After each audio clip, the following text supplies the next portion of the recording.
সুমুখে। সুপ্রিয় দর্শক, কিছুদিন আগে আমাদের মাঝে থেকে নাট্য ব্যক্তিত্ব আতাউর রহমান চলে গেছেন। আজ তার স্মরণে আমাদের মাঝে কথা বলার জন্য উপস্থিত আছেন প্রয়াত বরেণ্য নাট্য ব্যক্তিত্ব আতাউর রহমানের মেয়ে শর্মিষ্ঠা রমা। শুভ সকাল, কেমন আছেন? আছি। আমরা তো সকলেই তার কাজ দেখেছি, যিনি নাটক জগতে তার যে গুণগ্রাহী তিনি রেখে গেছেন, যেভাবে প্রত্যেকটা জায়গায় তার কাজের একটা মাধুর্য তিনি রেখেছেন, সেটা বলার বাহুল্য রাখে না। তাকে নিয়ে আমরা অনেক গর্ববোধ করি এবং তিনি আমাদের মাঝে যে এত কাজ উপহার দিয়েছেন, এটা আমাদের জন্য অনেক বড় পাওয়া। সেই জিনিসগুলো ধরে রাখাটা হয়তো এখন আমাদের দায়িত্ব। বাংলাদেশের সাংস্কৃতিক অঙ্গনের উজ্জ্বল নক্ষত্র ছিলেন তিনি এবং বরেণ্য নাট্য ব্যক্তিত্ব আতাউর রহমানের যে বিষয়গুলো ছিল, যেটা আপনি একান্তভাবেই জানেন, কারণ আপনি তারই মেয়ে, এবং সেই জায়গা থেকে তার কাজ যেগুলো তিনি করেছেন সেই কাজগুলো সম্পর্কে একটু আপনার কাছে জানতে চাই। কেমন লাগে আপনার সেই কাজগুলো নিয়ে? আসলে তো তার বিশাল জীবনে, বিশাল কর্মক্ষেত্রে অনেক বছরের সময় ধরে কাজটা করা, সেটা বলতে গেলে তো অনেক অনেক কিছু বলতে হয়। যেটা বলার মূল কথা সেটা হচ্ছে যে সে মূলত একজন সংস্কৃতিমনা মানুষ ছিলেন। পুরোদমে থিয়েটারকে নিয়েই তার জীবন ছিল।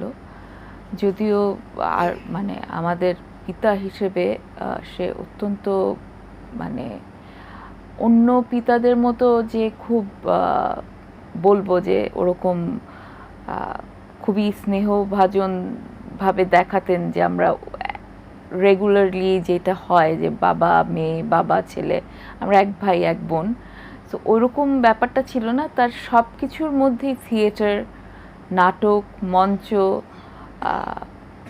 সংস্কৃতি, লিটারেচার, গান, এগুলো নিয়েই আমাদের জীবন। তো সেই কারণে মানে এটাকে আমরা আলাদা করে কখনো দেখিনি।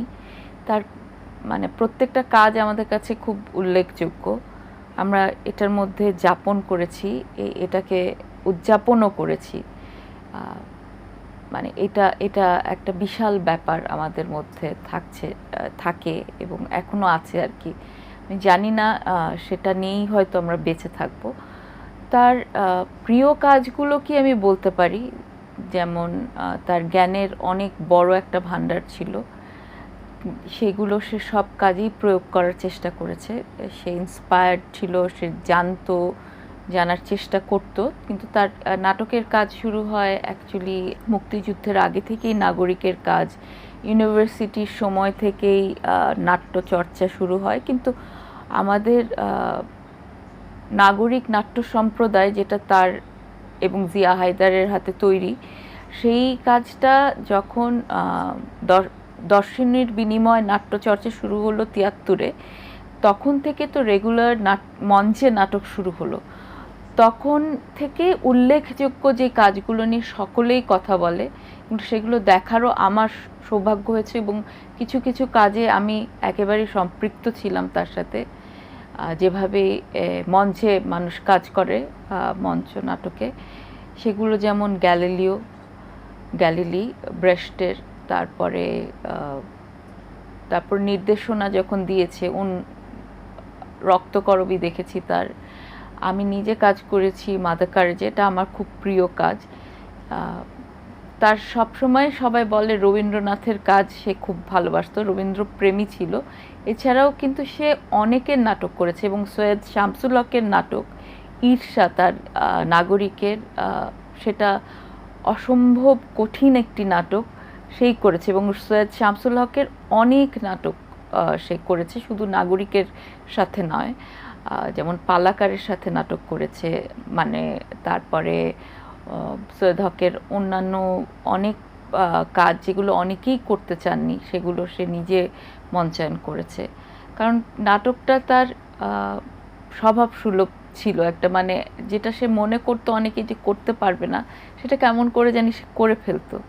পালাকারের সাথে নারীগণ করেছে, যেটা আসলে অনেকেই নিয়ে করতে পারেন। সেটা আপনার সিরাজউদ্দৌলার যখন হেরে গেলেন, তার অন্দরমহলে ৩ নারীর, তার দাদি, তার মা এবং তার স্ত্রীর যে যুদ্ধের যে আমরা নিগৃহীত হয় নারীরা কিভাবে, আসলে নারীরা কিভাবে মানে অপমানিত হয় সবসময়, সেই একটা প্রেক্ষাপটে নাটকটা তৈরি হওয়া, সেই জায়গা থেকে। এবং প্রত্যেকটা নাটকে, ইভেন লাস্ট যেই ট্রান্সলেশনটা সৈয়দ হকের ছিল হ্যামলেটের, সেটাও মঞ্চস্থ করেছেন। সেখানে তার মতো করে শেক্সপিয়ারে সে কী করে জীবনানন্দ দাশ অ্যাড করেছেন, এগুলো খুব অবাক করার মতো কাজ ছিল আমার কাছে। এবং খুব মানে ডিরেক্টোরিয়াল পয়েন্ট অফ ভিউ থেকে এগুলো খুব অদ্ভুত ভাবনার জায়গা। যেমন আমার তার সাথে যাত্রা শুরু ছিল ওয়েটিং ফর গুরু 84, আমিও অনেক ছোট। ওখানে মেইন চরিত্র হচ্ছে 4 জনের। সেই জায়গা থেকে আমি, আমার যে বয়স ছিলাম, একটা ছেলের ভূমিকা, দ্য বয় নামে একটা চরিত্র আছে, যে আজকেও গরু আসবেন না, এরকম একটা জায়গা থেকে। তো সেই জায়গাতেও আমি দেখেছি যে ওই সময় থেকে আমি বুঝতে শুরু করি একটা অ্যাবসার্ড প্লে সেটাও কেমন করে জীবনমুখী হয়ে যায়। সেইগুলো তার থেকে দেখেছি, শিখেছি। এবং আমার মনে হয় আমি একসময় নাটক করতাম, যারা নাটকের সাথে যুক্ত, যারা সংস্কৃতির সাথে যুক্ত, তাদের এটা প্রাপ্তি। এবং সে আসলে, আমাদের তো রেফারেন্স পয়েন্ট জোগাড় করতে হয়, আমাদের আসলে তার কাছে গেলে সেইটার আসলে অভাব হতো না কারো, মানে সেটা যে কোনো ক্ষেত্রে। আমরা তো নাটক করে আসলে চলতে পারি না, এটা দুর্ভাগ্য আমাদের অন্য দেশের মতো। তাই তার আরও একটা প্রফেশনও ছিল, সেখানের মানুষগুলো অনেক রেফারেন্স পয়েন্ট পেত আর কি। সেই জায়গাটা তৈরি হয়েছিল আর কি। আসলে তিনি আসলে তার এত কাজ, এত ভালো ভালো কাজ, এবং প্রত্যেকটা কাজেই তিনি এত সুন্দরভাবে পরিস্ফুটিত করেছেন। এবং সেই জিনিসগুলো, সেই মেসেজগুলো, সেই কথাগুলো, সেই পুরোটা পরিবেশনা, সেটা এখনও আমাদের মাঝে শিক্ষণীয় অনেক কিছু আছে, তাকে জানার অনেক কিছু আছে। অবশ্যই আমরা সেটা জানবো, এবং হয়তোবা আপনার মাধ্যমে আমরা অনেক কিছু জানতে পারছি, দর্শকরাও জানতে পারছেন। এবং তার তো কাজ সম্পর্কে জানছিলাম, ওনার সাথে আপনার ছোটবেলার কোনো মুহূর্ত বা বড়বেলায় কোনো এমন মুহূর্ত আছে, যদি আমাদের সাথে শেয়ার করতেন। এই মুহূর্তে স্পেশালি, কিন্তু তারপরেও মুহূর্ত তো সবসময় সুন্দর, মানে মানুষ চলে গেলে সব মুহূর্তে সুন্দর হয়ে যায়। তার সাথে সবচেয়ে মজার মুহূর্ত, তো সে খুব হিউমারাস একটা মানুষ ছিল, সবসময় হাসি খুশি থাকতেন। আমার কাছে সবচেয়ে মানে সবচেয়ে আনন্দের মুহূর্ত ছিল, মানে অনেক গভীর রাতে আমরা, বাবার খুব বৃষ্টি ঝড় এগুলো পছন্দ ছিল, সেটা হয়তো অনেকেই জানে না, খুব সাধারণ জিনিস সেটা। সেইটা নিয়ে সে অনেক রাতে, আমরা একটা বাড়িতে, অনেক ছোট ছিলাম আমি, ঝড় দেখতে উঠতাম। মানে ঝড়, বৈশাখী ঝড় বা অনেক রাতে, গভীর রাতে যখন ঝড় হতো, বারান্দায় বসে, একটা পুরনো বাড়ি কিন্তু বিশাল বাড়ি, তো ওখানে নাগরিকের রিহার্সাল রুমও ছিল। তো সেই জায়গায় আসলে ওইটা আমার খুব স্মৃতিতে আসছে এখন, কারণ বৃষ্টি আমারও খুব পছন্দের, তারও খুব, বর্ষার তার জন্ম, তো সেটা খুব মনে পড়ে। সেই থেকে বৃষ্টি, বর্ষা, আমি অনেক ভেবেছি যে এই কালটা আমার কেন পছন্দের, লজিক্যালি বোঝার চেষ্টা করেছি। আসলে বোধহয় তার সাথে থাকতে থাকতেই পছন্দ। এবং এটা খুব একটা মধুর স্মৃতি যে আমরা ঝড় দেখতাম রাতে বসে বসে দুজন, মানে অনেক ছোট, মানে অনেকেই বিদ্যুৎ চমকালে ভয় পায়, আমি যেমন ভয় পাই না এখনো। মানে আমি আসলে বিদ্যুৎ চমকানো দেখতে বাইরে যাই, ঝড় দেখতে বাইরে যাই, কারণ সেই ভয়টা বোধহয় সে সরিয়ে নিতে পেরেছিল বাবা হিসেবে, এটা ছোট মেয়ের মন থেকে। একজন বাবা হিসেবে বা এমন একজন গুণী শিল্পী হিসেবে আপনার তার কাছ থেকে কোন গুণাবলীটা খুব মানে পেতে ইচ্ছে করে বা আপনার মধ্যে আপনি ধারণ করতে চান? এইটা আসলে একদম নির্দ্বিধায় বলা যায় যে তিনি একজন অসম্ভব সৎ মানুষ ছিলেন, অসম্ভবভাবে সৎ, ইন আ সেন্স যে ওনার মানুষ মাত্রই অনেক ভুল হয়, অনেক অন্যায় হয়, অনেক দোষ থাকে। তার বেসিক যেই দোষটা মানে যে গুণটা সব ছাপিয়ে দাঁড়িয়েছিল, সেটা ছিল হচ্ছে তার সততা। সততা ছিল তার অনেক দিক থেকে, যেমন যে কাজটি করত, তার কোনো ফাইন্যান্সিয়াল দিক থেকে তার কোনো কোনো রকম লোভ ছিল না, তার সাধারণ থাকা নিয়ে কোনো দ্বিধা ছিল না, যেটা আমাদের মধ্যে সারাক্ষণ সে বলতেন, পিতা হিসেবে বলতেন। তার সাথে যারা একসাথে কাজ করেছেন তাদেরকেও সেই দীক্ষাই দেওয়ার চেষ্টা করেছেন, বোঝানোর চেষ্টা করেছেন যে আসলে সাধারণ থাকা। এবং আরেকটি বিশাল বিশাল গুণ ছিল, যেটা আসলে আমাকে অনেকভাবে টাচ করেছে, যে কারণে আমি তার কাছে সারা জীবন কৃতজ্ঞ থাকবো, সেটা হচ্ছে দেশকে ভালোবাসা।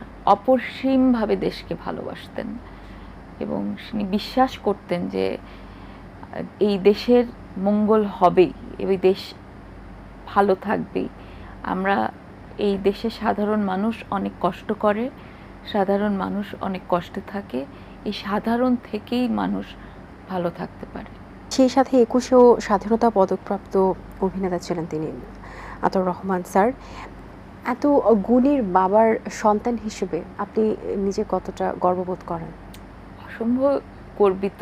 সে মানুষটা আসলে খুব বন্ধুত্বপরায়ণ ছিল, তো মানে আমার ন্যাচারালি আমার সৌভাগ্য হয়েছে অনেক বড় বড় মানুষের সাথে মেশার ছোটবেলা থেকে, যারা তার বন্ধু ছিলেন।